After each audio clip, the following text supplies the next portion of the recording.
அன்னவாசல் தெற்கு ஒன்றியம் முழுவதும் திமுக தெற்கு ஒன்றிய செயலாளர் சந்திரன் தலைமையில் கரூர் எம்பி ஜோதிமணி நன்றி தெரிவித்தார். புதுக்கோட்டை மாவட்டம் அன்னவாசல் தெற்கு ஒன்றியத்தில் இந்தியா கூட்டணி கரூர் பாராளுமன்ற உறுப்பினர் ஜோதிமணி பொதுமக்களை சந்தித்து தன்னை வெற்றி பெற வைத்ததற்காக நன்றி தெரிவித்தார்.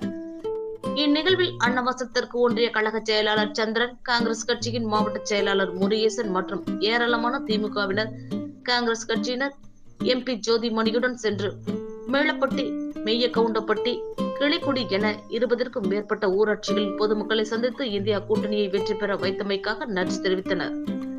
இந்நிகழ்வில் எம்பி ஜோதிமணியுடன் பொதுமக்களை சந்தித்து அன்னவாசல் தெற்கு ஒன்றிய கழக செயலாளர் சந்திரன் பேசுகையில், தமிழகத்தில் 40க்கு 40 இடங்களில் திமுகவின் கூட்டணி கட்சியான இந்தியா கூட்டணியை வெற்றி பெற செய்ததற்கு மிகுந்த நன்றியை தெரிவித்துக் கொள்கின்றேன் எனவும், தமிழக முதலமைச்சரின் ஆணைப்படி உத்தரவிட்ட அனைத்து திட்டங்களும் மிக சிறப்பாக செயல்படுத்தி காட்டுவோம் என பேசினார்.